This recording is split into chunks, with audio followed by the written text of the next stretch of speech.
Atensyon mga SSS pensioners, magandang balita. Second round SSS pension increase, mas paaagahin. Kailan nga ba ito ibibigay? Mamaya-maya pag-uusapan natin. Hello mga ka-vlogs! Welcome dito sa aking YouTube channel. Magandang araw po sa lahat ng mga manonood. Saan po kayong dako sa mundo? Kumusta mga ka-vlogs? Eto, magandang balita mga SSS pensioners dahil ang inyong SSS pension increase na second round mas paagahin or maaga itong magaganap kaysa original na schedule mga ka-vlogs. Yes, yan po ang inanunsyo ng SSS mga ka-vlogs. Dahil nga po dito sa pagtugon sa mataas na presyo ng langis, mataas na presyo ng mga bilihin, nais po ng SSS na ibigay ng mas maaga ang inyo pong pension increase ng second round para magamit po ninyo sa inyong pangangailangan sa panahon ngayon na krisis ang ekonomiya. Dulot nga po ng pagtaas ng presyo ng langis at nasa ilalim tayo ng National Energy Emergency.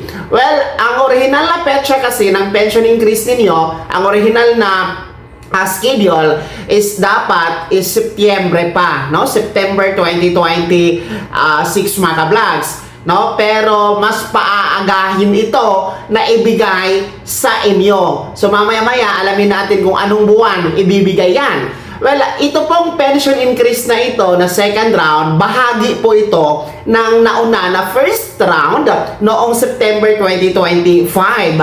Ito ay sa ilalim po ng SSS Pension Reform Program kung saan ito po ay 3 taon na magkasunod-sunod na dagdag pensyon na ipapatupad ni SSS. Base na din po sa mandato ni Pangulong Bongbong Marcos, no? Bago siya bababa sa pwesto ngayong 2028 ay magkakaroon ng 3 taon na magkasunod-sunod na dagdag pensyon sa ilalim ng SSS Pension Reform Program. So, ito po ay merong 10% pension increase para sa ating mga retiree and total disability pensioners, samantalang 5% pension increase para sa ating mga nasa survivor pensioners. Well, ito nga po ay nagsimula na, no? Noong September 2025, yung first round. At ang second round sana ngayong taon ay September 2026 at ang pangatlo at panghuling round ay September 2027. So ganoon po yun mga ka-vlogs, no? Yung original talaga niya na set up. Kaso nga lang dahil dito sa ating naranasan ngayon na krisis sa langis ay nabago po ang taon na ito na schedule for the second round. So eto po ang sample computation nasa inyo pong screen kung magkano po ang dagdag na pensyon ang inyong aasahan mga SSS pensioners, no? Depende sa inyong monthly pension kasi i-times nyo po sa 10% kung kayo ay nasa retiree and total disability pensioners. Samantalang kung kayo ay nasa survivor pensioners ay i-times nyo po sa 5%.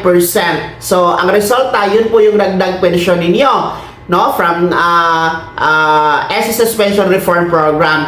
Yang nasa screen, sample computation yan, no?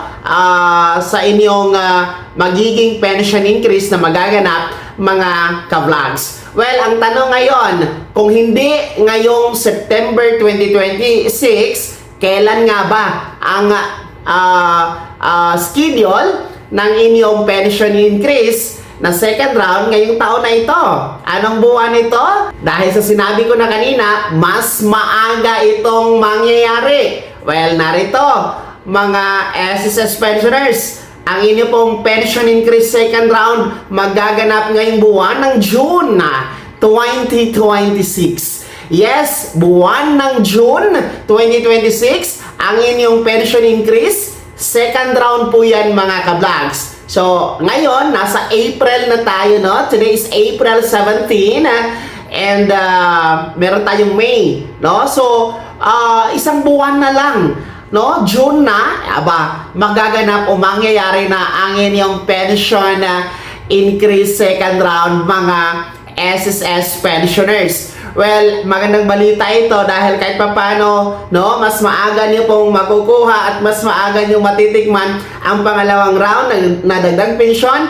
Kahit papano magagamit niyo po sa inyong pangangailangan, lalong-lalo na sa panahon ngayon ng krisis. Well, sa mga hindi po nakasama sa pension increase last year during the first round at nagpensyon kayo after September 2025, good news dahil kasama na kayo ngayong June 2026, no, sa magkaka-pensyon. Yung mga magpe-pensyon pa lang after June, halimbawa July, no, 2026 hanggang August 2027, huwag kayong mag-alala kasi meron pa naman tayong third and final round sa September 2027, kasama na kayo dyan, okay? So, yun po mga SSS pensioners, tandaan nyo po, ngayong buwan ng June 2026 ang inyong pension increase. Second round po ito. Kaya magandang balita, tsak matutuwa kayo dito. Well, hindi lamang po pinaaga ni SSS ang inyong pension increase na second round, no? Hindi lamang yan ang magandang balita na bigay ng SSS. Meron din po itong loan penalty condonation kung saan no, i-waive ang penalty para sa ating iba't ibang SSS loan benefits. Para naman sa mga employers, no, pansamantalang hindi muna magpapataw ng penalty para sa mga delinquent na mga employers.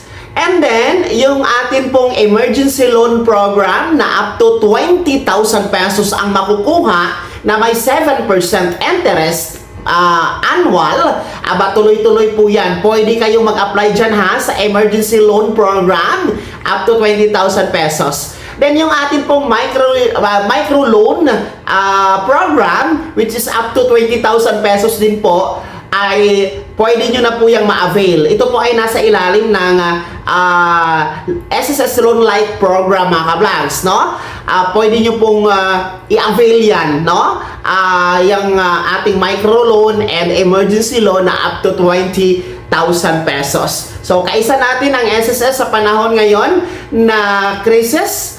Sa panahon natin ngayon, nagipit talaga. Andyan ang SSS, maaasahan, protektado tayo. Mga benepisyo at serbisyo at tsak makukuha sa bawat pamilyang Pilipino na miyembro nito. Kaya po uulitin ko, mga SSS pensioners, lahat kayo, maging retiree pensioners, total disability pensioners, survivor pensioners, magandang balita dahil ang inyong pension increase second round mas maaga matatanggap. Instead of September 2026, magiging June 2026 na po ito mangyayari. Kaya naman, mga SSS pensioners, ano po yung komento at reaction sa balitang ito? Kayo ba ay nagagalak at natutuwa dito sa mas maaga na pension increase na second round ngayong June 2026? Ibahagi niyo po sa comment section na nasa baba. Pakilagim ng buong pangalan at kung taga saan kayo. Kung bago ka pa lang sa aking channel o di kaya di ka pa nakasubscribe, i-click niyo muna ang subscribe button na nasa baba. Huwag kalimutan na pindutin ang notification bell, ilagay sa all para una ka sa mga balitang i-upload ko. Maraming salamat po. God bless. Mag-ingat mga ka-vlogs.